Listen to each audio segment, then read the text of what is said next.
ये जो आपका यूनिट है, unit number 3, micro economics CA foundation, chapter number 4, unit number 3 थोड़ा बड़ा है। परफेक्ट कंपटीशन के बारे में भी पढ़ना है, मोनोपोली के बारे में भी पढ़ना है, imperfect competition that is oligopoly etcetera के बारे में भी पढ़ना है। तो चूंकि ये काफी बड़ा है, दैट्स वाई मैं आपको ये 3 हिस्से में प्रोवाइड करने जा रहा हूं, ताकि 3 छोटे छोटे वीडियोस हमारे पास हो जाएं। तो पहला आज मैं अभी आपको यहाँ पर कवर कराने जा रहा हूँ, वो है परफेक्ट कंपटीशन के बारे में। आइए सर, समझना स्टार्ट करते हैं। हम एक्चुअली पता लगाना चाह रहे हैं कि अलग अलग जो मार्केट फॉर्म्स होते हैं, perfect competition, monopoly, oligopoly etcetera, इसमें कितना प्राइस होगा, कितना आउटपुट होगा, जिसे हम इक्विलिब्रियम प्राइस कह सकते हैं या इक्विलिब्रियम आउटपुट कह सकते हैं। इन शॉर्ट आपको दो ही चीजें डिटरमाइन करनी है, आपको इक्विलिब्रियम प्राइस पता करना है, इक्विलिब्रियम क्वांटिटी पता करना है। एक बार परफेक्ट कंपटीशन के लिए, एक बार मोनोपोली के लिए, एक बार इम्परफेक्ट कंपटीशन के लिए, खासकर ओलिगोपोली के लिए। तो इस तरीके से हमको यहाँ पर समझते हुए चलना है। सबसे पहले हमको यहाँ पर दोबारा एक बार समझ लेना चाहिए कि परफेक्ट कंपटीशन आखिर होता क्या है। पिछले यूनिट में हमने थोड़ा सा इसके बारे में समझा था, पिछले यूनिट में, लेकिन यहाँ हमें फिर से एक बार थोड़ा सा समझ लेना जरूरी है, क्योंकि ढेर सारे सवाल इसी के ऊपर आपसे एग्जाम में पूछे जा रहे हैं। तो 6 कैरेक्टरिस्टिक्स यहाँ पर लिस्ट की गई हैं। तो ये 6 कैरेक्टरिस्टिक्स आपको याद रहनी चाहिए, जो कि डिसाइड करते हैं कि कोई कंपटीशन परफेक्ट कंपटीशन है या नहीं है। सबसे पहला, खरीदने वाले लोग और बेचने वाले लोग होंगे ढेर सारे, large number of buyers and sellers. दूसरा, क्या खरीद रहे हैं, क्या बेच रहे हैं ये लोग? ये सारे लोग एक ही तरह का सामान बेच रहे हैं, ये सारे लोग एक ही तरीके का सामान खरीद रहे हैं। जो सामान खरीदा बेचा जा रहा है, सब्जेक्ट मैटर ऑफ सेल जो है वो आइडेंटिकल है, होमोजीनियस है। आइडेंटिकल या होमोजीनियस का मतलब होता है वो एक दूसरे के परफेक्ट सब्स्टिट्यूट हैं। मैं पोटैटोस खरीदने के लिए मार्केट में गया हूं, मैं इससे खरीद लूं या उससे खरीद लूं, कोई खास फर्क नहीं पड़ता है। एक बंदा जो प्रोडक्ट बेच रहा है उसे मैं सब्स्टिट्यूट करके किसी दूसरे बंदे से खरीद सकता हूं। तीसरा है फ्री एंट्री एंड एग्जिट। चाहे बात बायर की हो, चाहे बात सप्लायर की हो, कोई भी व्यक्ति आसानी से मार्केट में एग्जिट कर सकते एंट्री कर सकता है, आसानी से मार्केट से एग्जिट कर सकता है। There is no restriction on entry and exit of the supplier और प्रोड्यूसर और सेलर मेनली। ठीक है, चलिए आगे बढ़ते हैं सर। तो ये जो 3 कंडीशन है वो तो हो गई। 3 और कंडीशन क्या है? परफेक्ट नॉलेज होना चाहिए मार्केट कंडीशंस का, आपको बायर को भी होना चाहिए, सेलर को भी होना चाहिए। हमने पिछले यूनिट में डिस्कस किया था बेटा, बार्गेनिंग करना होता है। तो बार्गेनिंग आप कब कर पाओगे? जब आपको मार्केट का परफेक्ट कंडीशन मालूम होगा, दोनों को, बायर और सेलर। ट्रांसपोर्टेशन जो सॉरी ट्रांजैक्शन कॉस्ट जो होता है वो वेरी लो होता है। परफेक्ट कंपटीशन में ये माना जाता है जो ट्रांजैक्शन कॉस्ट है, मतलब खरीदने बेचने की जो कॉस्ट होती है, इसमें बहुत सारी कॉस्ट आ सकती है। जैसे कि बीच में कोई मीडिएटर है, उसका कमीशन हो सकता है, जैसे कि कोई ब्रोकरेज हो सकता है, या ट्रांसपोर्टेशन का कॉस्ट हो सकता है, एक जगह से दूसरी जगह पर लेकर जाने का। ये जो कॉस्ट है वो बिल्कुल नेग्लिजिबल होता है। हम यहाँ पर ये मानकर चलते हैं कि ये कोई इंपॉर्टेंट रोल यहाँ पर नहीं निभाता है। याद रखिएगा, जो ट्रांजेक्शन कॉस्ट है वो काफी कम होता है। Firm as well as consumer are price taker. यहाँ प्राइस डिसाइड करने की पोजीशन पर कोई भी नहीं होता है। ना फर्म प्राइस डिसाइड कर सकता है, ना कंज्यूमर प्राइस डिसाइड कर सकता है। और अब एक इंपॉर्टेंट बात ध्यान रखिएगा, अगर सिर्फ ये 3 कंडीशन पूरी हो रही हो, 1 2 एंड 3, तो उसे हम कहते हैं प्योर कंपटीशन। परफेक्ट कंपटीशन नहीं, प्योर कंपटीशन। लेकिन अगर पूरी की पूरी 6 की 6 कंडीशंस पूरी हो रही हैं, तब जाकर उसे हम कहते हैं परफेक्ट कंपटीशन। तो प्योर कंपटीशन और परफेक्ट कंपटीशन दोनों सेम नहीं है। अगर सिर्फ 3 शर्तें पूरी हो रही हैं तो कहेंगे प्योर कंपटीशन, सारी शर्तें पूरी हो रही है तो कहेंगे परफेक्ट कंपटीशन। ध्यान से याद रखना बेटा, एग्जाम में टेस्ट किया जा रहा है ये पॉइंट आपसे, प्योर कंपटीशन और परफेक्ट कंपटीशन। मैंने यहां लिख भी दिया है आपके लिए कि अगर शुरुआत की 3 कंडीशन पूरी होगी तो बोलेंगे प्योर कंपटीशन, सारी की सारी पूरी होगी तो बोलेंगे इसे हम परफेक्ट कंपटीशन।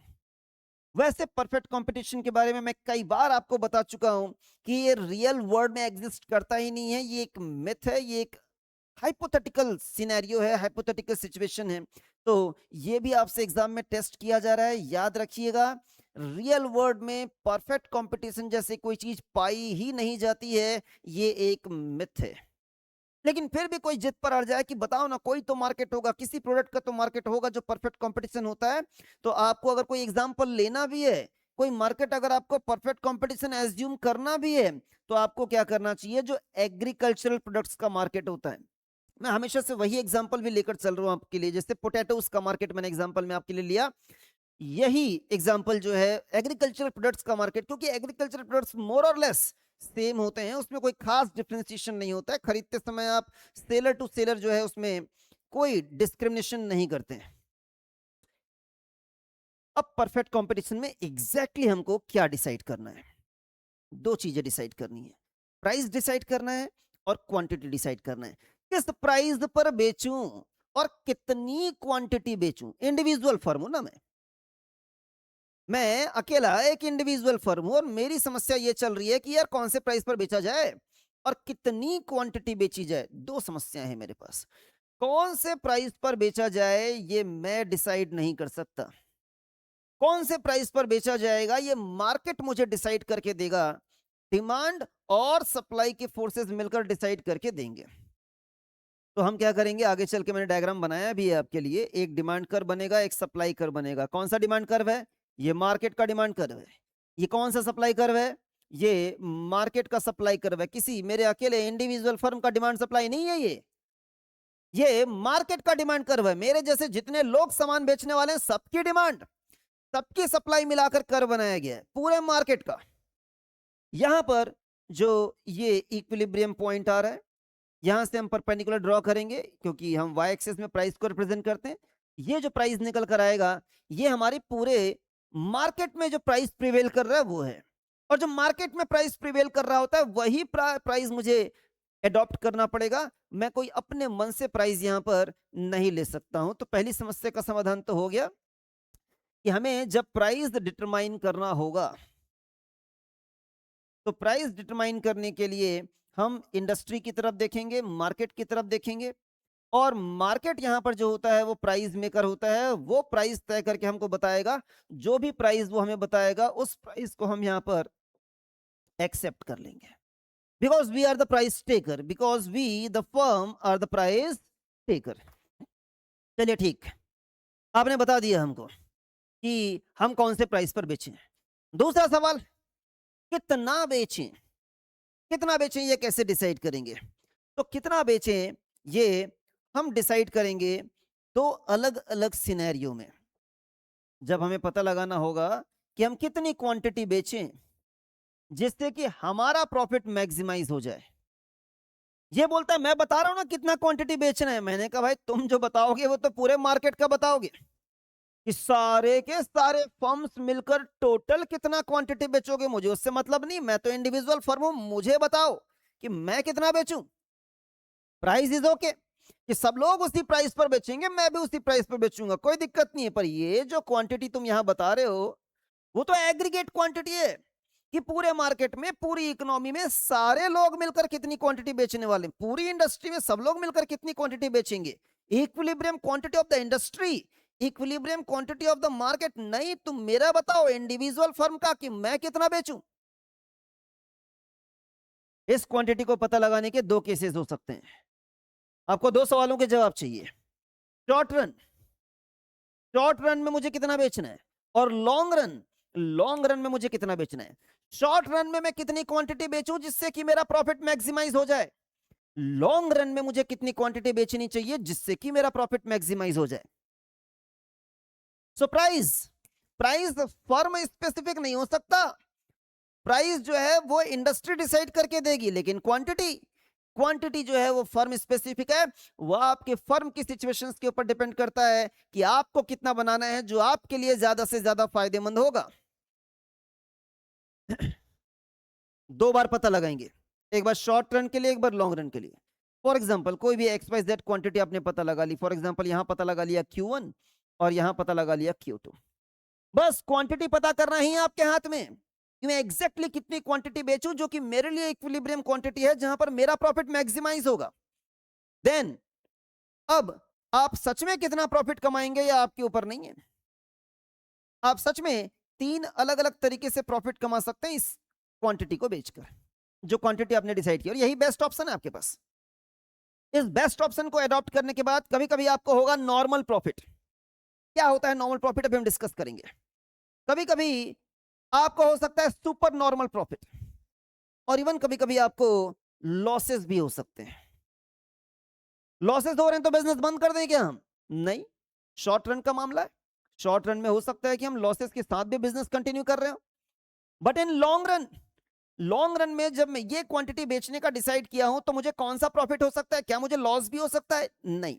लॉन्ग रन में किसी भी फर्म को सिर्फ और सिर्फ, अगर परफेक्ट कंपटीशन का केस है, मैं मोनोपोली की बात नहीं कर रहा हूं, मैं ओलिगोपोली की बात नहीं कर रहा हूं, मैं इम्परफेक्ट कंपटीशन की बात नहीं कर रहा हूं, फिलहाल परफेक्ट कंपटीशन के केस में लॉन्ग रन में किसी भी फर्म को सिर्फ और सिर्फ नॉर्मल प्रॉफिट हो सकता है। लॉन्ग रन में सुपर प्रॉफिट जैसा कोई खेल नहीं होता है, लॉसेस वाला मामला तो हो ही नहीं सकता। लॉन्ग रन में अगर लॉसेस हो रहे हैं तो तुम्हारा बिजनेस कंटिन्यू हो ही नहीं सकता। मैं फिर से बता रहा हूं बेटा, यहीं से आपकी कमांड आएगी इस कॉन्सेप्ट में, इसलिए मैं यहां पर जोर दे रहा हूं। मैं फिर से एक बार बता रहा हूं, ध्यान से सुन लीजिए आप लोग। बाकी तो फॉर्मेलिटी है जो नीचे मैं आपको बताने जा रहा हूं। आप एक परफेक्ट कंपटीशन मार्केट में ऑपरेट करते हैं, आपकी एक फर्म है छोटी सी, पूरे मार्केट का आप एक सिर्फ छोटा सा हिस्सा है, और आप डिसाइड नहीं कर पा रहे हैं दो चीजें कि मुझे प्राइस कितना रखना चाहिए और मुझे क्वांटिटी कितना रखना चाहिए। प्राइस कोई बड़ा मुद्दा है नहीं, क्योंकि प्राइस आपको डिसाइड करना भी नहीं है। प्राइस कौन डिसाइड करके देगा? मार्केट डिसाइड करके देगा। मार्केट का डिमांड कर बनाओ, मार्केट का सप्लाई कर बनाओ, मार्केट जो है वो आपको डिसाइड करके देगा कि आपको कौन से प्राइस पर बेचना है, because you are the price taker not the price maker. Then what about quantity? Quantity आपको मार्केट नहीं बताएगा, मार्केट बताएगा टोटल मार्केट की क्वांटिटी, और आप तो सिर्फ एक इंडिविजुअल फर्म है। आपकी क्वांटिटी आपको डिसाइड करनी होगी कि मैं कितना बेचूं जिससे कि मेरा प्रॉफिट मैक्सिमाइज हो सके। ये डिसीजन में दो क्वांटिटी निकल कर आती है, one for the short run, one for the long run. कि शॉर्ट रन में कितना बेचूं जिससे कि मेरा प्रॉफिट मैक्सिमाइज हो जाए, और लॉन्ग रन में कितना बेचूं जिससे कि मेरा प्रॉफिट मैक्सिमाइज हो जाए। जब आप वो क्वांटिटी निकाल लेंगे, कैसे निकालेंगे मैं बताऊंगा अभी आपको, क्योंकि ये निकालना हमारी जिम्मेदारी है। जब वो क्वांटिटी आप निकाल लेंगे तो उसी क्वांटिटी पर बेचना सबसे ज्यादा फायदेमंद है। उससे कम बेचोगे तो नुकसान है, उससे ज्यादा बेचोगे तो नुकसान है। अब क्वांटिटी जो फिक्स हो गई है यहां पर, जो क्वांटिटी आपने शॉर्ट रन के लिए निकाल ली है, उसी क्वांटिटी पर ऑपरेट करने पर भी तीन सिनेरियो हो सकते हैं, तीन रिजल्ट हो सकते हैं। या तो आपको हो रहा होगा नॉर्मल प्रॉफिट, या आपको हो रहा होगा super normal profit, extra profit, या आपको इवन लॉसेस भी हो सकते हैं। कब? अब अगर आप पता लगाना चाहते हैं कि ठीक है सर मजबूरी है, जो क्वांटिटी निकल के आई है वही क्वांटिटी हमको बेचनी है, अब ये तो कैलकुलेट करके बता दो कि मुझे प्रॉफिट नॉर्मल प्रॉफिट होगा या सुपर प्रॉफिट होगा या मुझे होगा लॉस, तो वो हम कैलकुलेट करके बता सकते हैं, वो हम आइडेंटिफाई करके बता सकते हैं कि आपकी फर्म को फायदा होने वाला है कि नुकसान होने वाला है, और फायदा होने वाला है तो नॉर्मल होने वाला है कि सुपर नॉर्मल होने वाला है। लॉन्ग रन में तो कैलकुलेट करने की भी जरूरत नहीं है, ये पहले से क्लियर है कि अगर आप परफेक्ट कंपटीशन मार्केट में हैं तो लॉन्ग रन में आपको सिर्फ और सिर्फ प्रॉफिट ही होगा, और वो नॉर्मल प्रॉफिट ही होगा। सुपर नॉर्मल प्रॉफिट का सवाल तो उठता ही नहीं है। ठीक, एक एक करके डिसाइड करते जाते हैं। सबसे पहले क्या डिसाइड करना है? सबसे पहले डिसाइड करना है प्राइस। फिर क्या होगा? प्राइस को हम करेंगे accept, this is first step, this is second step. फिर थर्ड स्टेप में क्या होगा? क्वांटिटी डिसाइड करनी है शॉर्ट रन की। फिर ये हमारा 3A। जब क्वांटिटी डिसाइड हो गया तो पता लगा लेते हैं कि क्या होने वाला है, कितना फायदा होने वाला है। फिर ये हमारा हो जाएगा यहाँ पर फोर्थ स्टेप, जिसमें हम लॉन्ग रन इक्विलिब्रियम के केस में क्वांटिटी पता करने की कोशिश करेंगे। आइए, सबसे पहला हम पता लगाते हैं कि प्राइस कितना होने वाला है। कैसे पता लगाएंगे? ये है डिमांड कर्व। कौन सा डिमांड कर्व है? मार्केट का। ये सप्लाई कर्व। कौन सा सप्लाई कर्व है? मार्केट का। मार्केट का डिमांड कर्व, मार्केट का सप्लाई कर्व, ये आ गया पॉइंट ऑफ इक्विलिब्रियम। यहां से अपने परपेंडिकुलर ड्रॉ कर लिया। लीजिए सर, हो गया प्राइस डिसाइड। यही प्राइस मार्केट में प्रिवेल कर रहा है, जिसे आपको एक्सेप्ट करना पड़ेगा, कोई चारा नहीं है आपके पास। मैं बाकी सारी चीजें यहां पर आपको एक्सप्लेन नहीं कर रहा हूं सर, आप यहां पर इसे रीड कर लीजिएगा, आपको बात बेहतर तरीके से समझ में आ जाएगी, क्योंकि सारी बातें आपकी पढ़ी हुई हैं। नाउ प्राइस तो डिसाइड कर लिया हम लोगों ने, अब इसी प्राइस को हमें क्या करना है, एक्सेप्ट करना है। ये यहां पर जो पहला ग्राफ बनाया गया है, ये मार्केट के लिए है, मार्केट आपको यहां पर प्राइस डिसाइड कर रहा है कि प्राइस इतना होगा, इसी प्राइस को हम एक्सेप्ट कर ले रहे हैं। हमें कम, हमको कम बेचना है, हमको ज्यादा बेचना है, जितना भी बेचना है भाई इसी प्राइस पर बेचना पड़ेगा। तुम कम बेचना चाहते हो, तुम सिर्फ n यूनिट्स बेचना चाहते हो, हाँ इसी प्राइस पर बेचना पड़ेगा। नहीं मैं ज्यादा बेचना चाहता हूं, क्या मुझे प्राइस कम करना पड़ेगा क्या? नहीं, कम बेचना है या ज्यादा बेचना है, इतना बेचना है या उतना बेचना है, कितना भी बेचो प्राइस तो वही रहने वाला है यहां पर। तो प्राइस यहां पर होता है constant in case of perfect competition, कि प्राइस आपने मार्केट से एक्सेप्ट कर लिया, कम बेचो ज्यादा बेचो, इतना बेचो उतना बेचो, कितना भी बेचो कोई फर्क नहीं पड़ता, प्राइस जो यहां पर डिटरमाइन किया गया है वही प्राइस फॉलो किया जाएगा। तो ये प्राइस लाइन है, प्राइस लाइन को हम डिमांड कर्व भी कहते हैं, प्राइस लाइन को हम क्या कहते हैं, डिमांड कर्व। आप जानते हैं जब डिमांड कर्व इस प्रकार से हॉरिजॉन्टल आ जाता है तो उसकी इलास्टिसिटी इनफाइनाइट हो जाती है, वो परफेक्टली इलास्टिक होता है। यहां पर मैंने लिखा हुआ है कि डिमांड कर्व यहां पर परफेक्टली इलास्टिक है, उसकी इलास्टिसिटी इनफाइनाइट है। इवन जो सप्लाई कर्व आप बनाएंगे वो भी परफेक्टली इलास्टिक बनता है। यहां पर डिमांड कर्व सप्लाई कर्व दोनों यहां पर क्या होते हैं, परफेक्टली इलास्टिक होते हैं। What is the meaning of perfectly elastic? थोड़ा सा भी प्राइस आपने ऊपर नीचे किया तो मार्केट यहां पर जबरदस्त रिस्पॉन्स करने वाला है। आपने प्राइस को थोड़ा सा बढ़ा दिया, आपकी डिमांड धड़ाम से कम हो जाएगी, बहुत ज्यादा। थोड़ा सा ही प्राइस बढ़ाया था सर आपने, लेकिन डिमांड बहुत ज्यादा कम हो जाएगा, पहले भी आपको एक्सप्लेन कर चुका हूं मैं। प्राइस थोड़ा सा ही कम करेंगे, डिमांड बहुत ज्यादा बढ़ जाएगी, सारा स्टॉक आपका बिक जाएगा।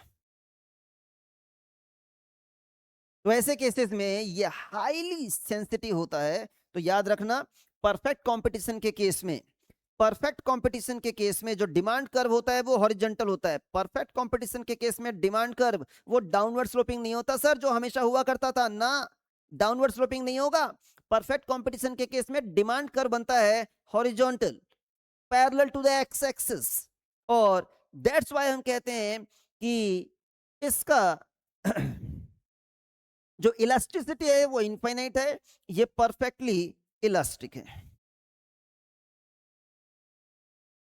ये सारी बातें हम लोग पहले भी डिस्कस कर चुके हैं। इक्विलिब्रियम कैसे स्टैब्लिश होता है, वही 2 रुपए 35 यूनिट 35 यूनिट सेम एग्जांपल है जो पिछले यूनिट में मैं आपके पास लेकर चल रहा था।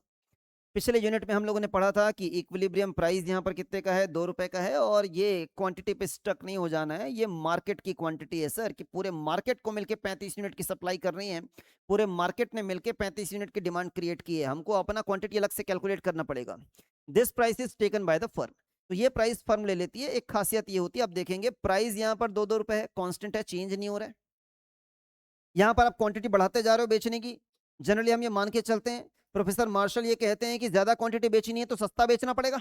हम तो ज्यादा से ज्यादा क्वांटिटी बेचते जा रहे हैं पर सस्ता बिल्कुल नहीं कर रहे हैं। परफेक्ट कंपटीशन की यही खासियत होती है, प्राइस कांस्टेंट होता है, because we are not the price setter, हम प्राइस टेकर होते हैं, हम प्राइस एक्सेप्ट करते हैं, तो जो प्राइस एक्सेप्ट कर लिया उसी प्राइस को लेकर चलते हैं।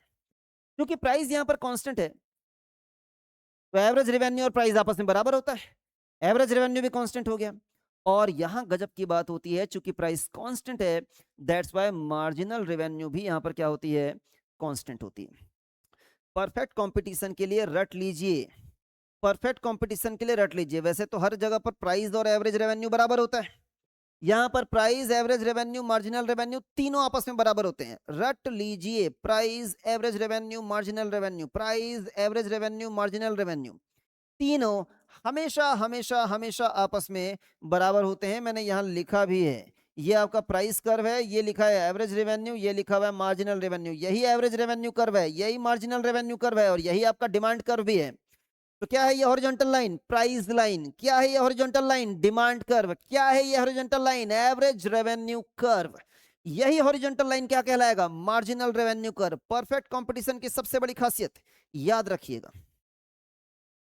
नेक्स्ट, अब हम अपने मेन मुद्दे पर आते हैं। प्राइस तो डिसाइड कर लिया, प्राइस तो एक्सेप्ट कर लिया, उस प्राइस को एक्सेप्ट करने के कॉन्सिक्वेंसेस भी हमने देख लिए कि प्राइस हमारा कांस्टेंट है और वो प्राइस एवरेज रेवेन्यू के बराबर है, वो प्राइस मार्जिनल रेवेन्यू के बराबर है। ये सब हमने देख लिया। नाउ मेरी समस्या तो वही की वही है कि कितना यूनिट प्रोड्यूस करूं जिससे कि मेरा प्रॉफिट मैक्सिमाइज हो जाए। एग्जैक्टली मैं कितना यूनिट प्रोड्यूस करूं जिससे कि मेरा प्रॉफिट मैक्सिमाइज हो जाए। आइए सर देखते हैं कैसे पता लगाते हैं। ये वाला ग्राफ देखा था आपने, वापस बता देता हूं। ये है सर मार्केट और ये है हमारा फर्म। लेफ्ट हैंड साइड में जो डायग्राम बनाया गया है वो मार्केट का है, राइट हैंड साइड में जो डायग्राम बनाया जा रहा है वो मेरा है, स्पेसिफिक मेरे फर्म का। मार्केट डिसाइड करके देगा मुझे प्राइस। हमने कहा सर मार्केट का डिमांड कर, मार्केट का सप्लाई कर, मार्केट का इक्विलिब्रियम, मार्केट का प्राइस, हमारा भी वही प्राइस ले लिया हमने। एग्जैक्टली सेम प्राइस को हमने भी एक्सेप्ट कर लिया। आगे सर प्राइस एक्सेप्ट हो गया, जो प्राइस हमने एक्सेप्ट कर लिया वही हमारा प्राइस है, वही हमारा एवरेज रेवेन्यू है, वही हमारा मार्जिनल रेवेन्यू। लीजिए सर हो गया। अब आपको यहां पर इसे कंपेयर करना होता है मार्जिनल कॉस्ट के साथ। किसके साथ कंपेयर करना होता है? Marginal cost. आप जानते हैं जो कॉस्ट कर्व होता है वो यू शेप में बनता है। कौन से शेप में बनता है? यू शेप में। जिस पॉइंट पर ये आपका मार्जिनल कॉस्ट, अरे यार ज्यादा बड़ा हो जा रहा है,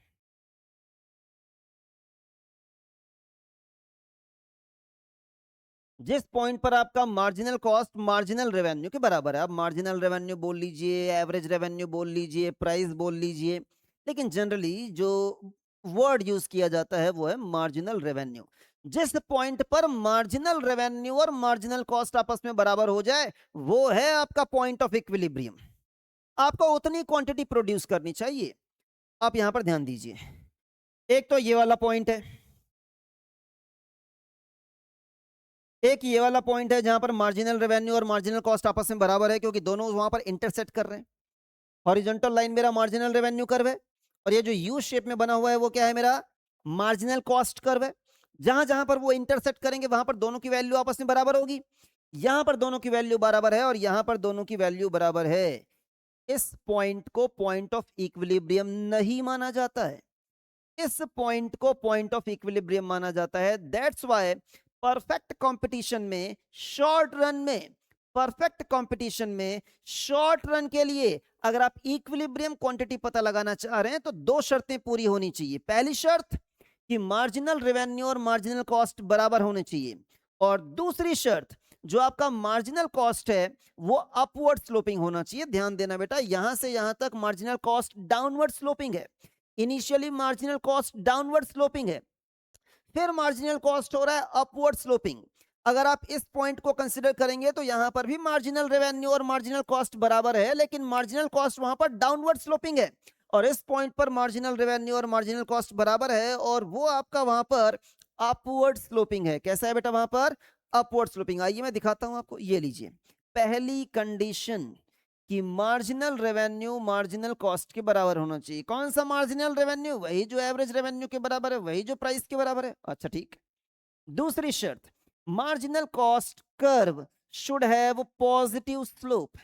पॉजिटिव स्लोप को एक अलग तरीके से भी लिखा जाता है और ऐसे भी आपसे एग्जाम में पूछा जाता है, the marginal cost curve cut marginal revenue curve from below. यहां ऊपर से नीचे की ओर काट रहा है, यहां नीचे से ऊपर की ओर काट रहा है। तो दो शब्दों में से कोई भी एक शब्द का प्रयोग हो सकता है फॉर कंडीशन नंबर 2। या तो हम बोलेंगे कि मार्जिनल कॉस्ट कर्व पॉजिटिव है, या हम बोलेंगे कि marginal cost curve marginal revenue curve को नीचे से ऊपर की ओर काटकर आगे निकल जा रहा है। याद रहेगा सर ये बात? ठीक है। सिर्फ for a firm under perfect competition जो प्राइस लाइन है, मैं बता चुका बेटा बार बार, वही बात वहां लिखी हुई है, जो प्राइस लाइन है वही होता है डिमांड कर्व, वही होता है मार्जिनल रेवेन्यू कर्व, वही होता है एवरेज रेवेन्यू कर्व। ये सब होते हैं सर कोइंसाइडिंग। मतलब आपको एक लाइन दिख रही है पर वो एक नहीं, चार चार लाइन है। वही प्राइस लाइन है, वही डिमांड लाइन है, वही एवरेज रेवेन्यू कर्व है, वही मार्जिनल रेवेन्यू कर्व है, सबके सब कोइंसाइड। एक तो ये सवाल आपसे पूछा जाता है। दूसरा सबसे ज्यादा सवाल ये वाला आपसे एग्जाम में पूछा जा रहा है, ये जो मार्जिनल कॉस्ट कर्व है जब ये वाला डिमांड कर्व है तो फिर ये क्या है, मैं जो निशान लगा रहा हूं उसको ध्यान से सुनना, थोड़ा सा मिटा दूं मैं यहां से, ये वाला हिस्सा जो कि अपवर्ड स्लोपिंग है, इसे ही सप्लाई कर्व माना जाता है, पूरा मार्जिनल कॉस्ट कर्व नहीं। अरे यहां तो डाउनवर्ड स्लोपिंग है। अरे भाई सप्लाई के बारे में आप जानते हैं, सप्लाई कर्व जब हम प्रिपेयर करते हैं तो आप मुझे बताइए सप्लाई कर्व कैसा होता है बेटा, डाउनवर्ड स्लोपिंग होता है कि अपवर्ड स्लोपिंग होता है? अपवर्ड स्लोपिंग होता है ना। पर मार्जिनल कॉस्ट कर्व शुरुआत में डाउनवर्ड है, बाद में अपवर्ड है। जब तक वो डाउनवर्ड है तब तक वो सप्लाई कर्व को रिप्रेजेंट नहीं करता है, लेकिन जैसे ही marginal cost curve upward sloping हो जाता है, that portion of marginal cost curve represents the supply curve, उतना हिस्सा सप्लाई कर्व को रिप्रेजेंट करता है। तो द मार्जिनल कॉस्ट कर्व कहां गया, लिखा है मैंने यहां पर नीचे, ये लीजिए sir, marginal cost curve and supply curve are coinciding. अगर मैं इस हिस्से के बारे में चर्चा करूं जो अपवर्ड स्लोपिंग वाला हिस्सा है, तो वही क्या है, मार्जिनल कॉस्ट कर्व, वही क्या है, supply curve, same portion same curve, marginal cost curve भी है और सप्लाई कर्व भी है। Actually the portion of marginal cost curve which lies above the minimum point, this is the minimum point, जो हिस्सा मिनिमम पॉइंट के above है, minimum point के बाद आता है, वो हिस्सा मिनिमम पॉइंट के बाद टर्न हो गया ना, वो बिफोर मिनिमम पॉइंट वो डाउनवर्ड स्लोपिंग था, आफ्टर मिनिमम पॉइंट वो अपवर्ड स्लोपिंग हो गया, जैसे ही मिनिमम पॉइंट को क्रॉस किया वो अपवर्ड स्लोपिंग हो गया, और उससे आप कह सकते हैं कि वो सप्लाई कर्व को भी रिप्रेजेंट करने लग जा रहा है। So the portion of the marginal cost curve which lies above the minimum point of the average variable cost curve represents the supply curve.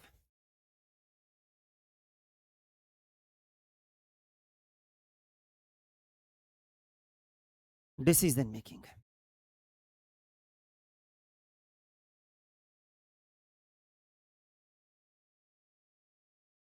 क्या डिसीजन लेने हैं सर आपको यहां पर, इस पॉइंट पर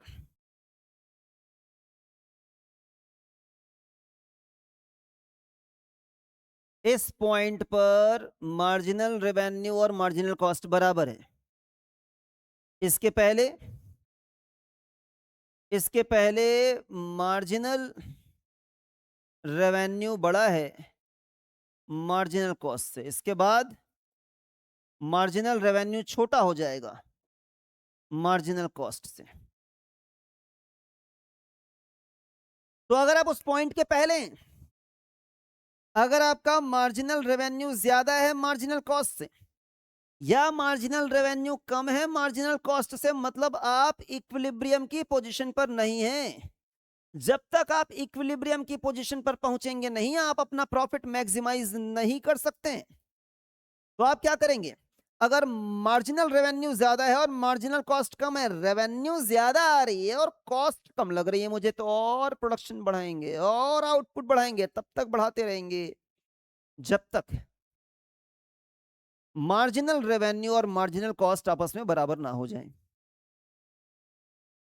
बराबर हो गया तब तो इक्विलिब्रियम पर ही है। क्या हो अगर एक्सीडेंटली, वैसे तो कोई प्रूडेंट बिजनेसमैन ऐसा करेगा नहीं कि वो इक्विलिब्रियम के पॉइंट को क्रॉस करके आगे निकल जाए, लेकिन अगर कोई बिजनेसमैन ऐसा है जो इक्विलिब्रियम पॉइंट को क्रॉस करके आगे निकल गया है, तो हम कहेंगे भाई वापस आ जा, पीछे आ जा जरा, तेरा मार्जिनल रेवेन्यू कम हो गया है, मार्जिनल कॉस्ट ज्यादा हो गया है, जरा लौट के वापस आओ, प्रोडक्शन अपना जरा सा डिक्रीज करो ताकि फिर से इक्विलिब्रियम एस्टेब्लिश हो सके। ठीक, आगे बढ़ जाते हैं हम लोग। अब जब हमने पता लगा लिया, आइए मैं वापस यहां से दिखाऊं तो चीजें आपको क्लियर होंगी।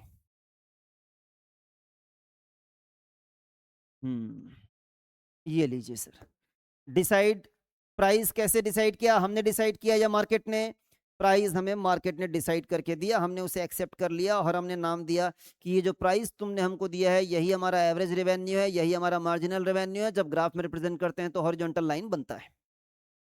आ गया प्राइस। नाउ शॉर्ट रन के लिए मुझे पता लगाना था, शॉर्ट रन के लिए मुझे पता लगाना था कि मेरा क्वांटिटी कितना होगा। कि जब मैं क्वांटिटी पता लगाने के लिए गया यहाँ पर, तो उन्होंने बोला दो शर्तें पूरी होनी चाहिए। बोला एक शर्त पूरी करो कि मार्जिनल कॉस्ट और मार्जिनल रेवेन्यू आपस में बराबर होना चाहिए, और दूसरी शर्त पूरी करो कि ये जो मार्जिनल कॉस्ट है इसका जो स्लोप है वो पॉजिटिव होना चाहिए। हमने ये 2 शर्तें पूरी की और पता लगा लिया कि हमारे लिए इक्विलिब्रियम क्वांटिटी कितना होगा। कहाँ गया बेटा? हमने पता लगा लिया कि हमारे लिए इक्विलिब्रियम क्वांटिटी कितना होगा, पता चल गया क्वांटिटी। अब मेरे मन में एक सवाल ये उठ रहा है कि ठीक है, ये जो क्वांटिटी हमने पता लगाई है, इसी क्वांटिटी पर हमें ऑपरेट करना पड़ेगा, लेकिन इस क्वांटिटी पर ऑपरेट करने से मुझे कैसा फायदा होने वाला है? क्या मेरा प्रॉफिट नॉर्मल प्रॉफिट है या सुपर नॉर्मल प्रॉफिट है या लॉस होने वाला है? तो वो पता लगाने के लिए आपको एक काम एक्स्ट्रा करना पड़ता है। और क्या काम एक्स्ट्रा करना पड़ता है वो यहां पर हमने नीचे समझने की कोशिश की है। जब हम कॉस्ट पढ़ रहे होते हैं तब भी हम कॉस्ट का एनालिसिस करते हैं। एक बार मैं यहां पर रिपीट करवा रहा हूं, ये जो कॉस्ट का एनालिसिस है, ध्यान से सुन लीजिए कि कॉस्ट का क्या एनालिसिस हम यहां पर करने जा रहे हैं। कॉस्ट दो प्रकार का होता है बेटा, एक होता है एक्सप्लिसिट कॉस्ट और एक होता है इम्प्लिसिट कॉस्ट। ये एक्सप्लिसिट कॉस्ट वही कॉस्ट है, वही खर्चे हैं जो आज तक आप ट्रेडिंग अकाउंट बनाते समय, प्रॉफिट एंड लॉस अकाउंट बनाते समय डेबिट साइड में लिखते आए हो। जितने भी खर्चे मटेरियल खरीद लिया, लेबर को पेमेंट कर दिया, इलेक्ट्रिसिटी का बिल दे दिया, ऐसा कर दिया वैसा कर दिया, जितने भी खर्चे आप ट्रेडिंग अकाउंट के डेबिट साइड में या प्रॉफिट एंड लॉस अकाउंट के डेबिट साइड में अकाउंटेंसी में लिखते आए हो, वो सब के सब एक्सप्लिसिट कॉस्ट हैं। एक्सप्लिसिट कॉस्ट का मतलब क्या होता है? Out of pocket cost. ऐसा कॉस्ट जो सच में आपको अपनी जेब से किसी को पे करना पड़ता है, वो कहलाता है एक्सप्लिसिट कॉस्ट। इसे हम अकाउंटिंग कॉस्ट भी कहते हैं, because while preparing books of accounts हम इसे रिकॉर्ड करते हैं और अल्टीमेटली फाइनल अकाउंट्स बनाते समय ट्रेडिंग अकाउंट के डेबिट साइड में या प्रॉफिट एंड लॉस अकाउंट के डेबिट साइड में से हम शो करते हैं। तो सर फिर वो इम्प्लिसिट कॉस्ट क्या होता है? सर ऐसा कॉस्ट जिसे अकाउंट्स की दुनिया में हम कभी रिकॉर्ड ही नहीं करते हैं। कैसा कॉस्ट? जैसे कि मैंने अपने बिजनेस में काम करने के लिए एक एम्प्लॉय रखा है जिसे मैं हर महीने 50,000 की सैलरी दे रहा हूं, तो ये मेरा खर्चा है। सैलरी पे करूंगा तो अकाउंट्स में रिकॉर्ड करूंगा कि नहीं करूंगा? करेंगे हम। लेकिन सिर्फ वो काम नहीं करता मेरे बिजनेस में, जितना वो काम करता है उतनी मेहनत के साथ मैं भी काम करता हूं। और मैं अगर अपने बिजनेस में काम नहीं कर रहा होता, कहीं और काम कर रहा होता, तो शायद मुझे भी 50,000 रुपए की सैलरी मिल रही होती। लेकिन चूंकि मैं अपने बिजनेस में काम कर रहा हूं, मैं अपने बिजनेस से खुद सैलरी नहीं लेता हूं। वो मैं अपने एम्प्लॉय को सैलरी दे रहा हूं, लेकिन मैं खुद सैलरी नहीं ले रहा हूं। इसे हम कहते हैं बेटा अपॉर्चुनिटी कॉस्ट। एक ऐसा खर्चा जो मालिक का है और हम मालिक को पे नहीं कर रहे हैं। जैसे हम मालिक को काम करने के बदले सैलरी नहीं दे रहे हैं। जैसे मालिक ने पैसे लगा दिए हैं, मालिक ने पैसे लगा दिए हैं बिजनेस में, कहीं और बैंक से पैसा उधार लेकर आएंगे तो ब्याज लगेगा, लेकिन मालिक ने अपने पैसे लगा दिए, बेचारा मालिक ब्याज का पैसा भी नहीं ले रहे हमसे। हम जिस बिल्डिंग पर अपना बिजनेस ऑपरेट करते हैं वो बिल्डिंग हम कहीं से रेंट पर ले सकते हैं। हम रेंट पर वो बिल्डिंग लेंगे तो हमको रेंट पे करना पड़ेगा, लेकिन चूंकि ये बिल्डिंग हमारे मालिक की है, मालिक को रेंट भी पे नहीं कर रहे हैं। भले हम पे नहीं कर रहे हैं, लेकिन ये बिजनेस का खर्चा माना जाता है। चूंकि हम मालिक को पे नहीं कर रहे हैं इसलिए हम रिकॉर्ड नहीं करते अकाउंट्स में, लेकिन खर्चा ये भी है। इकोनॉमिक्स में दोनों खर्चों को बराबर महत्व दिया जाता है। अकाउंट्स में हम सिर्फ कौन से खर्चों को महत्व देते हैं? अकाउंट्स में हम सिर्फ महत्व देते हैं एक्सप्लिसिट कॉस्ट को। बाहर वाले बंदे को सैलरी दे दी, उसे रिकॉर्ड करेंगे। बाहर वाले बंदे को ब्याज दे दिया, उसे भी रिकॉर्ड करेंगे। बाहर वाले बंदे को रेंट पे कर दिया, वो भी रिकॉर्ड करेंगे। लेकिन चूंकि मालिक है और मालिक को हम सैलरी नहीं दे रहे हैं, मालिक को हम इंटरेस्ट पे नहीं कर रहे हैं, मालिक यहाँ पर बिल्डिंग है उसके लिए उसको रेंट पे नहीं कर रहे हैं, ये वाला हिस्सा वहां कंसिडर नहीं किया जाता है। बट इन इकोनॉमिक्स में हम दोनों तरह के खर्चे जो है वो कंसीडर करते हैं, explicit as well as implicit. जो इम्प्लिसिट कॉस्ट होता है उसे ज्यादा बेहतर तरीके से आप अपॉर्चुनिटी कॉस्ट के नाम से पुकारते हैं। अगर हम दोनों कॉस्ट को जोड़ दें, एक्सप्लिसिट और इम्प्लिसिट, अकेला एक्सप्लिसिट हो तो कहलाता है बेटा अकाउंटिंग कॉस्ट, अकेला एक्सप्लिसिट हो तो कहलाता है अकाउंटिंग कॉस्ट। लेकिन अगर आप एक्सप्लिसिट और इम्प्लिसिट दोनों कॉस्ट को जोड़ लो तो ऐसा कॉस्ट सिर्फ और सिर्फ इकोनॉमिक्स की दुनिया में ही यूज किया जाता है। दैट्स व्हाई इसे हम कहते हैं इकोनॉमिक कॉस्ट, इसे हम कहते हैं इकोनॉमिक कॉस्ट। सो इकोनॉमिक कॉस्ट एक बड़ा कॉन्सेप्ट है, अकाउंटिंग कॉस्ट एक छोटा कॉन्सेप्ट है, याद रखिएगा। और यहां इकोनॉमिक्स में पढ़ाई करते समय जब भी आपसे टोटल कॉस्ट कहा जाता है, क्या कहा जाता है? Total cost. तो ये वो वाला टोटल कॉस्ट नहीं है जो हम अकाउंटेंसी में लेकर चलते हैं। जब भी इकोनॉमिक्स की दुनिया में टोटल कॉस्ट कहा जाता है, they always refer the economic cost, that is the explicit cost as well as implicit cost. तो प्रॉफिट भी दो प्रकार का हो जाएगा। एक वो प्रॉफिट जो हम प्रॉफिट एंड लॉस अकाउंट बनाकर निकालते हैं, टोटल रेवेन्यू में से जो एक्सप्लिसिट कॉस्ट है उसे हम माइनस कर देते हैं। तो ऐसा हम अकाउंट्स की दुनिया में कई बार कर चुके हैं। अब यहां पर आपको क्या करना है, इकोनॉमिक्स की दुनिया में जो प्रॉफिट निकालते हैं उसे हम कहते हैं इकोनॉमिक प्रॉफिट। दोनों प्रॉफिट अलग अलग है। इकोनॉमिक्स की दुनिया में जब कभी भी प्रॉफिट निकाला जाता है, जब कभी भी प्रॉफिट निकाला जाता है, तो वो वाला प्रॉफिट नहीं होता है जो प्रॉफिट आप अकाउंट्स की दुनिया में निकाल रहे होते हैं ना। यहां जो हम प्रॉफिट निकाल रहे होते हैं वो अलग प्रॉफिट होता है, वो अलग अमाउंट आता है, उसे हम कहते हैं इकोनॉमिक प्रॉफिट। अकाउंटिंग प्रॉफिट ज्यादा नजर आता है, अकाउंटिंग प्रॉफिट ज्यादा नजर आता है क्योंकि खर्चे कम माइनस किए तुमने। Economic profit generally accounting profit से कम होता है क्योंकि और भी ऐसे खर्चे माइनस कर दिए गए हैं जिन्हें अकाउंट्स की दुनिया में हम जानते पहचानते भी नहीं है। टोटल रेवेन्यू में से आप एक्सप्लिसिट कॉस्ट भी माइनस कीजिए, इम्प्लिसिट कॉस्ट भी माइनस कीजिए, दोनों दोनों माइनस कर दीजिए। टोटल रेवेन्यू में से एक्चुअली आप इकोनॉमिक कॉस्ट माइनस कर दीजिए, जो प्रॉफिट निकल कर आएगा वो इकोनॉमिक प्रॉफिट है। एक छोटा सा एग्जांपल भी मैंने अटैच किया है, आप चाहें तो बनाकर देख सकते हैं। मैं इस एग्जांपल को थोड़ा सा चेंज कर देता हूं।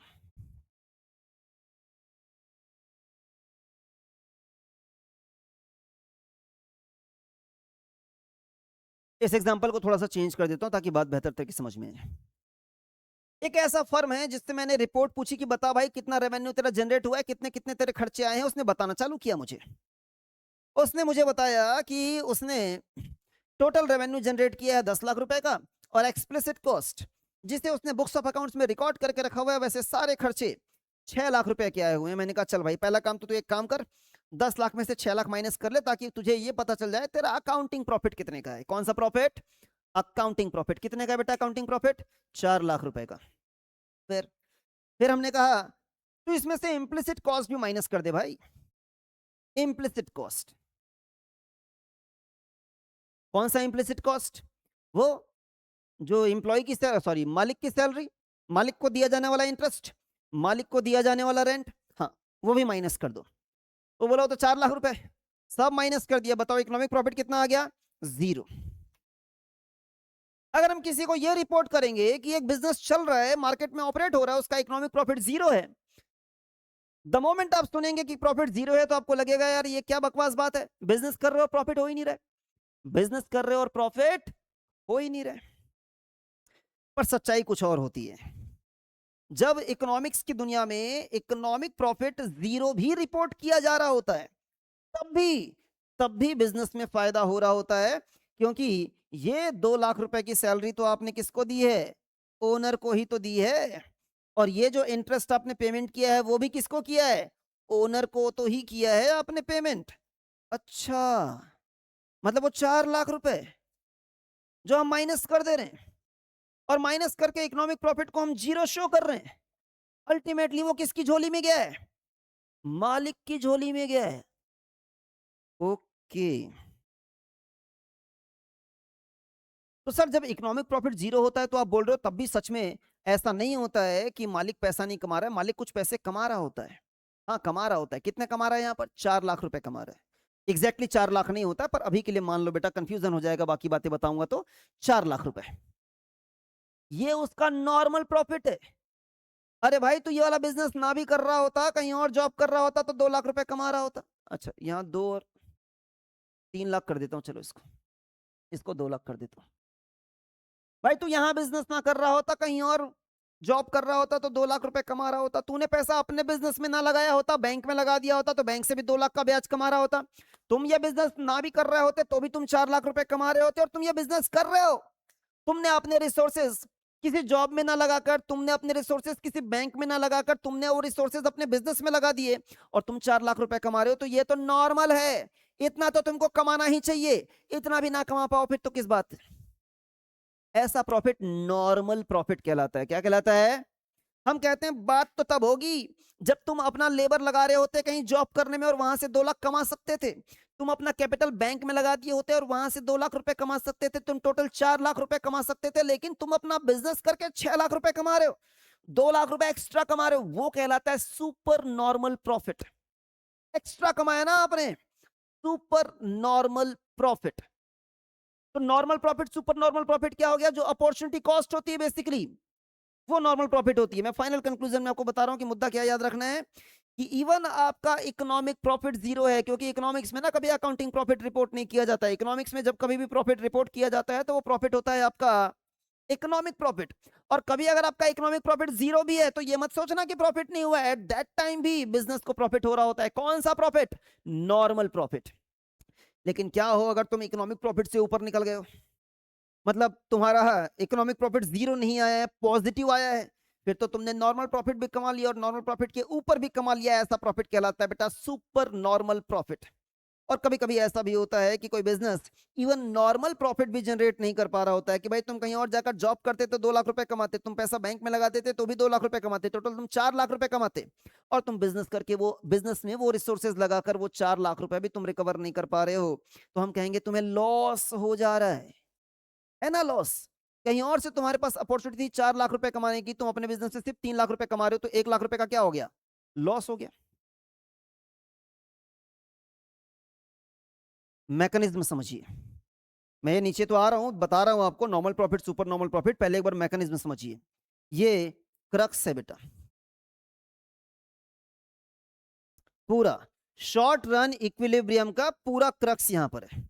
समझिए जरा क्या लिखा हुआ है। सबसे पहला स्टेप होता है कि मार्केट डिमांड और market supply downward upward, point of equilibrium पता लगाकर इक्विलिब्रियम प्राइस पता लगाना, और इस इक्विलिब्रियम प्राइस को हर एक इंडिविजुअल फर्म को थमा देना कि ये रहा सर आपका प्राइस, ये रहा आपका मार्जिनल रेवेन्यू, ये रहा आपका एवरेज रेवेन्यू। ठीक। फिर दूसरा स्टेप, हमें उस फर्म के लिए पता लगाना है इक्विलिब्रियम क्वांटिटी शॉर्ट रन में। कैसे पता लगाएंगे? मार्जिनल रेवेन्यू मार्जिनल कॉस्ट के बराबर होना चाहिए। दूसरी शर्त भी है पर पहली शर्त मैंने लिख दी यहां पर। तो सबसे पहले हम क्या करेंगे? इंडस्ट्री से प्राइस एक्सेप्ट करेंगे। बात समझना बेटा, मैं थोड़ा सा अलग वे में समझाता हूं। अरे यार, सबसे पहला स्टेप है इंडस्ट्री से प्राइस एक्सेप्ट करना। कर लिया प्राइस एक्सेप्ट, यही प्राइस किसके बराबर है? मार्जिनल रेवेन्यू के बराबर है। उसी मार्जिनल रेवेन्यू को आपको कंपेयर करना है मार्जिनल कॉस्ट के साथ। तो सबसे पहले प्राइस पिक्चर में आया जो कि मार्जिनल रेवेन्यू के बराबर है, फिर इसको हम कंपेयर कर रहे हैं मार्जिनल कॉस्ट के साथ।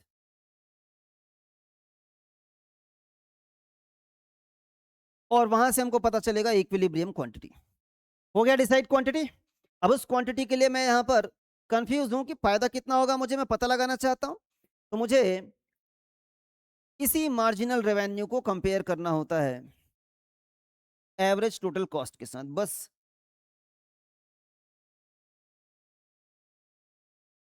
यहां पर वर्ड मार्जिनल कॉस्ट या मार्जिनल रेवेन्यू यूज नहीं किया जाता है। ये दोनों किसके बराबर होते हैं बेटा? Average revenue. बस शब्द यहाँ पर कौन सा यूज कर लिया जाता है? Average revenue. कि आपको एवरेज रेवेन्यू को कंपेयर करना है एवरेज टोटल कॉस्ट के साथ। मैं कचरा कर दे रहा हूँ यार बार बार, एक मिनट भाई सुनिए। सबसे पहले प्राइस डिसाइड करेंगे। प्राइस हमको मार्केट देगा, यही प्राइस जो है वो मार्जिनल रेवेन्यू के बराबर है। इस मार्जिनल रेवेन्यू को आप कंपेयर करेंगे मार्जिनल कॉस्ट के साथ, तो आपको पता चल जाएगा क्वांटिटी। अब आपको पता लगाना है इस क्वांटिटी पर एग्जैक्टली आपको कितना प्रॉफिट होने वाला है। तो आपको इसी मार्जिनल कॉस्ट को कंपेयर करना होता है एवरेज टोटल कॉस्ट के साथ। बस लिखते वहां पर मार्जिनल कॉस्ट या मार्जिनल रेवेन्यू नहीं है, क्योंकि ये दोनों बराबर होता है एवरेज रेवेन्यू के। तो हम कहते हैं कि हम एवरेज रेवेन्यू से कंपेयर कर रहे हैं। किससे कंपेयर कर रहे हैं? एवरेज रेवेन्यू से। तो यहां ध्यान से सुनिए, तीसरा कंक्लूजन निकालने के लिए आपको एवरेज रेवेन्यू को कंपेयर करना होता है एवरेज टोटल कॉस्ट के साथ। एवरेज रेवेन्यू को कंपेयर करना होता है एवरेज टोटल कॉस्ट के साथ। और जब मैं कहता हूं टोटल कॉस्ट तो इसका मतलब है explicit cost plus implicit cost दोनों। अगर इकोनॉमिक प्रॉफिट आपका जीरो आ गया तो हम कहते हैं कि आप सिर्फ नॉर्मल प्रॉफिट जनरेट कर रहे हैं। अगर इकोनॉमिक प्रॉफिट आपका जीरो से ज्यादा आ गया तो हम कहते हैं कि आप सुपर नॉर्मल प्रॉफिट जनरेट कर रहे हैं। और अगर आपका इकोनॉमिक प्रॉफिट कम आ गया जीरो से तो हम कहते हैं कि आपको लॉस हो रहा है। कब इकोनॉमिक प्रॉफिट जीरो होता है? जब average revenue average total cost के बराबर होता है। कब इकोनॉमिक प्रॉफिट पॉजिटिव होता है? जब रेवेन्यू ज्यादा होता है कॉस्ट कम होता है। कब इकोनॉमिक प्रॉफिट जो है वो जीरो से छोटा होता है।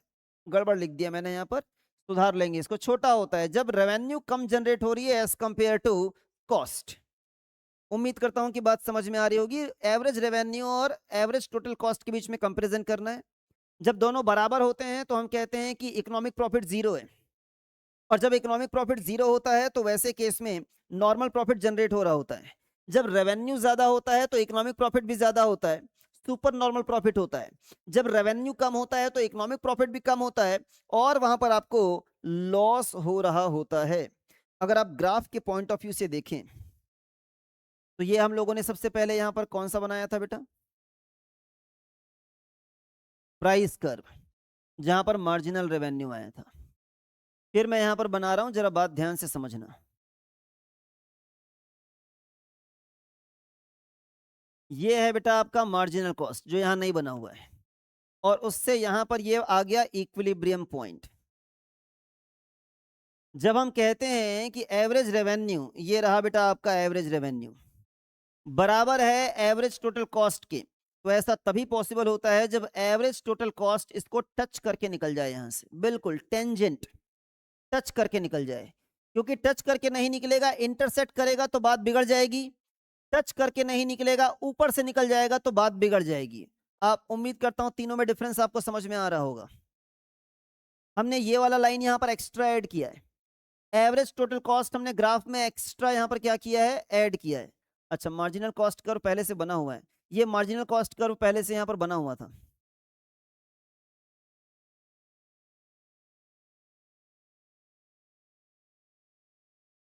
मार्जिनल कॉस्ट कर्व पहले से बना हुआ है। मार्जिनल कॉस्ट कर्व और मार्जिनल रेवेन्यू कर्व दोनों ने मिलकर इक्विलिब्रियम डिसाइड किया, दोनों ने मिलकर इक्विलिब्रियम डिसाइड किया, दोनों ने मिलकर इक्विलिब्रियम डिसाइड किया। मतलब क्वांटिटी तो मुझे इतनी ही बेचनी है, क्वांटिटी तो मुझे इतनी ही बेचनी है, क्वांटिटी तो मुझे इतनी ही बेचनी है। इतनी क्वांटिटी बेचने पर मार्जिनल रेवेन्यू इतना ही आएगा, और एवरेज टोटल कॉस्ट भी यहीं से गुजर रहा है तो एवरेज टोटल कॉस्ट भी इतना ही आएगा, दोनों बराबर है। यहां पर मेरा मार्जिनल रेवेन्यू आ रहा है ज्यादा, और एवरेज टोटल कॉस्ट कर्व नीचे से गुजर रहा है, तो इस बी पॉइंट के कारण मेरा जो कॉस्ट है वो कम आ रहा है, रेवेन्यू ज्यादा है कॉस्ट कम है।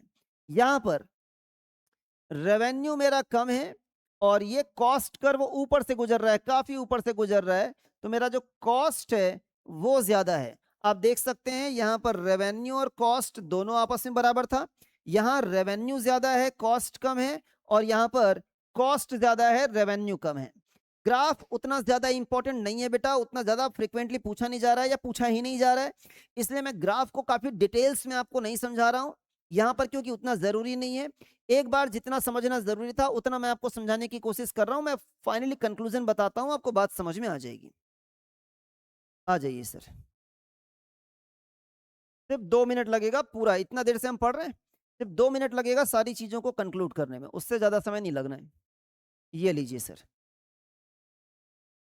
परफेक्ट कंपटीशन के केस में मुझे पता लगाना है equilibrium price, equilibrium quantity. Equilibrium price के लिए एज एन इंडिविजुअल फर्म मुझे बहुत ज्यादा मेहनत करने की जरूरत नहीं है। जो मेहनत करना है वो किसे करना है? जो मेहनत करना है वो मार्केट को करना है। मार्केट का डिमांड कर, मार्केट का सप्लाई कर, वहां से मुझे प्राइस पता चल गया, वही प्राइस जो है बराबर है मार्जिनल रेवेन्यू के, एवरेज रेवेन्यू के, वही प्राइस लाइन है जो कि हॉरिजॉन्टल होता है, जिसकी इलास्टिसिटी इनफाइनाइट होती है। सारे की पॉइंट्स बता रहा हूं एक साथ, उसकी इलास्टिसिटी होती है इनफाइनाइट। देन पता तो चल गया प्राइस, अब क्या पता लगाना है मुझे? क्वांटिटी पता लगाना है कि शॉर्ट रन में मैं कितनी क्वांटिटी बेचूं जिससे कि मेरा प्रॉफिट मैक्सिमाइज हो सके। ये पता लगाने के लिए आपको एक और कर्व वहां पर इंट्रोड्यूस करना होगा जिसका नाम है marginal cost curve. The moment आप मार्जिनल कॉस्ट कर्व वहां पर इंट्रोड्यूस करेंगे, आपको पता चल जाएगा कि जिस पॉइंट पर मार्जिनल कॉस्ट और मार्जिनल रेवेन्यू आपस में बराबर है वो है आपका इक्विलिब्रियम क्वांटिटी। लेकिन आप ये पाएंगे कि सर वहां तो दो दो पॉइंट ऐसे हैं, वहां पर दो पॉइंट ऐसे आ जाएंगे, तो आपको वो वाला पॉइंट चूज करना है जहां पर marginal cost curve upward sloping है, और वो वाला पोर्शन जहां पर marginal cost curve upward sloping होता है उसे हम सप्लाई कर्व के नाम से भी पुकारते हैं, वही हमारा सप्लाई कर्व भी होता है। चलिए, हो गया सर डिसाइड, पता कर लिया हम लोगों ने कि हमारा इक्विलिब्रियम क्वांटिटी कितना होगा? सर अब हम ये पता लगाना चाह रहे हैं, इस क्वांटिटी से कम तो बेच नहीं सकते, ज्यादा तो बेच नहीं सकते, इक्विलिब्रियम को तो फॉलो करना होता है, वही हमारे लिए बेस्ट सॉल्यूशन है। सर ये बेस्ट सॉल्यूशन है वो तो ठीक है, इस सॉल्यूशन को अडॉप्ट करके मुझे फायदा कैसा होगा? नॉर्मल प्रॉफिट होगा, सुपर नॉर्मल प्रॉफिट होगा, या मुझे लॉस हो जाएगा? तो हम इस सवाल का जवाब ढूंढने के लिए एक और कर्व इंट्रोड्यूस करते हैं, और ये जो नया कर्व इंट्रोड्यूस किया जा रहा है वो है एवरेज टोटल कॉस्ट कर्व। कौन सा curve? Average total cost curve. Average total cost curve तीन तरीके से बिहेव कर सकता है।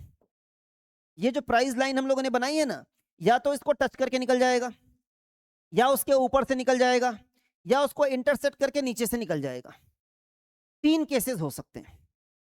अगर वो टच करके निकल जाए तो हम कहेंगे एवरेज रेवेन्यू और एवरेज कॉस्ट दोनों बराबर है।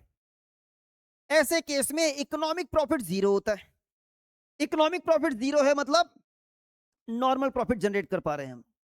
अगर वो ऊपर ऊपर से निकल जाए मतलब कॉस्ट बहुत ज्यादा है, उतना तो हम रेवेन्यू भी जनरेट नहीं कर पा रहे हैं, रेवेन्यू बेचारा नीचे नीचे है, एवरेज रेवेन्यू लाइन जो प्राइस लाइन है, और कॉस्ट ऊपर से निकल जा रहा है। अगर एवरेज वेरिएबल कॉस्ट ऊपर से, सॉरी एवरेज टोटल कॉस्ट ऊपर से निकल जा रहा है मतलब कॉस्ट ज्यादा है, रेवेन्यू कम है, मतलब हमारा यहां पर जो इकोनॉमिक प्रॉफिट है वो नेगेटिव आ रहा है, जीरो से भी कम आ रहा है। ऐसे केस में हमें लॉस हो रहा होता है। और क्या हो अगर वो एवरेज टोटल कॉस्ट कर्व काट के नीचे से निकल जाए? काट के जब नीचे से निकल जाता है वो, तो वैसे केस में हमारा रेवेन्यू ज्यादा है ऊपर, कॉस्ट नीचे पहुंच गया एकदम। कॉस्ट कम रेवेन्यू ज्यादा, कॉस्ट कम रेवेन्यू ज्यादा। जब कॉस्ट कम हो और रेवेन्यू ज्यादा हो तो वैसे केस में हमें सुपर नॉर्मल प्रॉफिट होता है। सर ये तो बात हुई सर शॉर्ट रन की। सर लॉन्ग रन में हम कैसे पता लगाते हैं? सर लॉन्ग रन में पहली बात तो ये याद रखनी है आपको, जो भी क्वांटिटी हम पता लगाएंगे तो पता लगाएंगे यहां पर हमारा प्रॉफिट सिर्फ और सिर्फ होता है नॉर्मल प्रॉफिट। आइए मैं आपको दिखाता हूं। हो गया बेटा, ये टॉपिक हमारा परफेक्ट कंपटीशन का कंप्लीट हो गया, कुछ खास बाकी नहीं रह गया।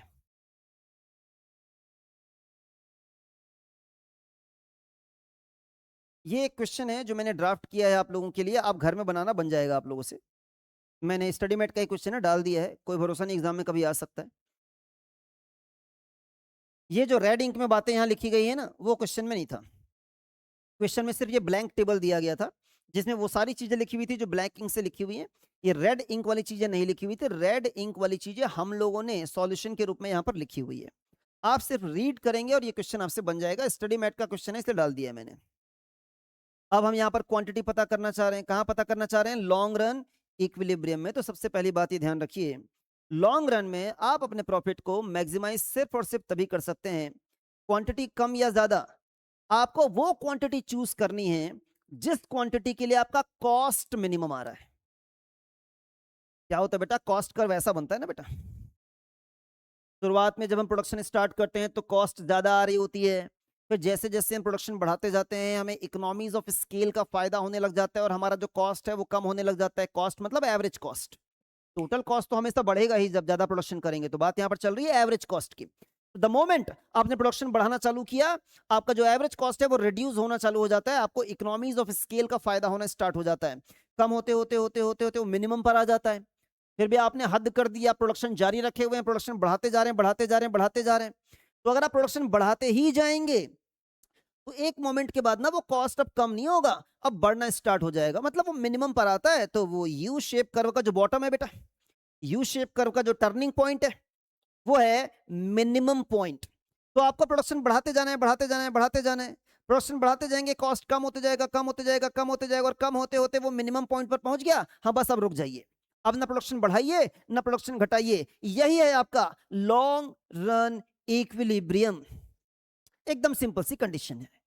दैट्स वाई ज्यादा टेस्ट नहीं किया जाता एग्जाम में, एग्जाम में शॉर्ट रन ही ज्यादा टेस्ट किया जाता है। तो in long run firm can maximise its profits at minimising the cost. Cost को मिनिमाइज करना है। जब हम कहते हैं कॉस्ट को मिनिमाइज करना मतलब कौन सा cost? Long term average total cost. Obviously बात है, एवरेज कॉस्ट को मिनिमाइज करना है। और वो कौन सा एवरेज कॉस्ट है? शॉर्ट रन वाला नहीं, लॉन्ग रन वाला एवरेज कॉस्ट आपको मिनिमाइज करना है। इन long run equilibrium quantity is that level of output for which long run average total cost is minimum. ये लो बेटा, चाहे शॉर्ट रन हो चाहे लॉन्ग रन हो,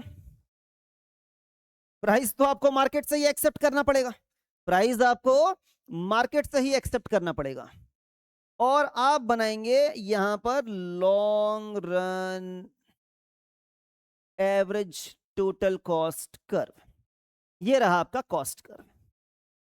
ना वो कॉस्ट कर्व ऊपर से निकल जाएगा, ना वो कॉस्ट कर्व नीचे जाएगा, यहां सिर्फ एक ही ग्राफ बनेगा, यहां से टच करके निकल जाएगा, और जब टच करके निकल जाएगा तो बताइए इकोनॉमिक प्रॉफिट कितना होगा, 0। और जब इकोनॉमिक प्रॉफिट यहां पर 0 होगा मींस नॉर्मल प्रॉफिट ही जनरेट कर पा रही है फर्म लॉन्ग रन में। लॉन्ग रन में ये कर्व कभी ऐसा नहीं हो सकता, क्योंकि हम तो बोल ही रहे हैं कि तुम एग्जैक्टली उस पॉइंट पर यूनिट प्रोड्यूस करोगे, आउटपुट प्रोड्यूस करोगे जिस पॉइंट पर वो मिनिमम होगा। और मिनिमम पॉइंट पर क्या होता है, मिनिमम पॉइंट पर वो प्राइस लाइन को जस्ट टच करके निकल जाता है, टेंजेंट होता है प्राइस लाइन, टेंजेंट होता है प्राइस लाइन किसका, average long run average total curve का, long run average total cost curve का। वही बात यहां पर लिखी जा रही है कि वो टेंजेंट होता है, जस्ट टच आप चाहें तो यहां ग्राफ बना के रख सकते हैं, मैंने ग्राफ बनाया नहीं था यहाँ पर, आप चाहें तो ग्राफ बनाकर रख सकते हैं, बाकी दो पॉसिबल नहीं है बेटा। आप सोचोगे सर ऐसा वाला यहाँ नहीं बता रहे हो, सर आप ऊपर से निकल गया, सर आप ऐसा वाला भी यहाँ नहीं बता रहे हो, सर टच करके नीचे चल गया, नॉट पॉसिबल हियर। यहाँ लॉन्ग रन में बेवकूफी वाला काम नहीं चलता है, लॉन्ग रन में सिर्फ और सिर्फ आपको नॉर्मल प्रॉफिट ही हो सकता है, आपको बाकी दो केसेस पॉसिबल ही नहीं है यहाँ पर। नेक्स्ट, ये आपसे एग्जाम में कई बार पूछा जा रहा है बेटा, याद रखना, लॉन्ग रन के बारे में ये भी पूछा जा रहा है, नॉर्मल प्रॉफिट बार बार पूछा गया है, पर ये भी बात पूछी जा रही है। लॉन्ग रन की गजब की खासियत होती है बेटा, लॉन्ग रन कर, लॉन्ग रन में, लॉन्ग रन भी क्या होता है, बहुत सारे छोटे छोटे छोटे छोटे शॉर्ट रन से मिलकर बना हो रहता है। लॉन्ग रन भी बहुत सारे छोटे छोटे शॉर्ट रन से मिलकर बना रहता है। आपको याद आ रहा होगा, इस प्रकार से हम बनाया करते थे जब कॉस्ट वाला चैप्टर पढ़ते हैं, तो इस प्रकार से बहुत सारे छोटे छोटे कर्व बनते हैं, वो सारे छोटे छोटे कर्व का जो मिनिमम पॉइंट होता है उनको मिलाकर हम क्या बनाते हैं, लॉन्ग रन कॉस्ट कर्व बनाते हैं। तो ये वाला जो शॉर्ट रन जो भी चल रहा है यहाँ पर, ये वाला शॉर्ट रन, इस शॉर्ट रन का जो मार्जिनल कॉस्ट है, उस शॉर्ट रन का जो एवरेज कॉस्ट है, इस पूरे लॉन्ग रन का जो मार्जिनल कॉस्ट है, इस पूरे लॉन्ग रन का जो एवरेज कॉस्ट है, ये सब आपस में बराबर होता है, क्योंकि सब इसी पॉइंट पर आ रहा है बेटा, मेरी बात ध्यान से समझना, सब इसी पॉइंट पर इसकी दुनिया है, सारी चीजें इसी पॉइंट पर आ रही है। इस पॉइंट पर क्या होता है, चाहे शॉर्ट रन हो चाहे लॉन्ग रन हो, चाहे मार्जिनल कॉस्ट हो चाहे एवरेज कॉस्ट हो, चाहे प्राइस हो चाहे एवरेज रेवेन्यू हो चाहे मार्जिनल रेवेन्यू हो, सब आपस में क्या होते हैं, बराबर होते हैं। तो फिर से लास्ट टाइम मैं आपको बता रहा हूं बेटा, क्योंकि ये पॉइंट कई बार आपसे एग्जाम में टेस्ट किया जा रहा है, बार बार आपसे पूछा जा रहा है, तो कंफ्यूजन नहीं होना चाहिए, बिल्कुल क्लियर रखना है आपको बात। ये है आपका प्राइस लाइन, जिसे आप एवरेज रेवेन्यू भी कहते हैं, जिसे आप मार्जिनल रेवेन्यू भी कहते हैं। ये रहा आपका लॉन्ग रन एवरेज कॉस्ट, अरे यार LATC मान लीजिए, मैंने लिखा है LATC। और ऐसे बहुत सारे शॉर्ट रन, एक छोटा वाला शॉर्ट रन यहां भी बना देता हूं मैं, ये लीजिए, ये हो गया शॉर्ट रन एवरेज कॉस्ट, ये भी बना दिया मैंने। तो सारी की सारी दुनिया यहीं पर छुपी हुई है कि this is your equilibrium point and this is your equilibrium quantity, that much output is required to be sold in order to get maximum profit. And what is the maximum profit here, normal profit, that's it.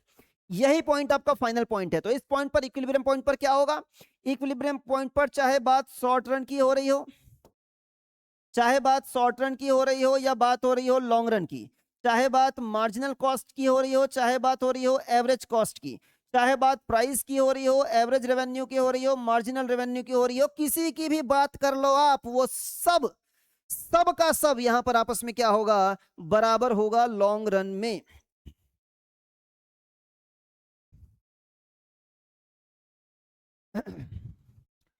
बाकी चीजें इसमें कुछ खास important नहीं है sir. Long run में जो firm जो है वो मिनिमम कॉस्ट पर काम कर रही होती है, वैसे फर्म को हम ऑप्टिमम फर्म कहते हैं। हम ये मान के चलते हैं कि कोई भी फर्म बेवकूफी भरा काम नहीं कर रही होगी। परफेक्ट कंपटीशन का अगर मार्केट है तो सारी की सारी फर्म्स जो है वो ऑप्टिमम फर्म्स ही होंगी, हम ये एज्यूम करके चलते हैं। और ऐसी इंडस्ट्री ऐसा मार्केट जिसमें सारी की सारी फर्म्स लॉन्ग रन में ऑप्टिमम लेवल पर वर्क कर रही होती हैं, मिनिमम कॉस्ट पर वर्क कर रही होती हैं, सबके सबको नॉर्मल प्रॉफिट ही हो रहा होता है, वैसी इंडस्ट्री को हम लॉन्ग रन इक्विलिब्रियम पाया जाएगा सारी की सारी इंडस्ट्री में, हम ऐसा एज्यूम करते हैं। ये बात यहां पर दी गई, not that much important, never asked in the examination but given in the study mat. बेटा परफेक्ट कंपटीशन हो गया है, मोनोपोली और उसके बाद वाला मैं 2 लेक्चर आप लोगों के लिए और प्रिपेयर करूंगा, अदरवाइज लेक्चर काफी लंबा हो, जैसे ये लेक्चर 1 घंटे का हो गया है, ठीक है। दूसरे लेक्चर में मैं दूसरा कॉन्सेप्ट को प्रोवाइड करता हूं।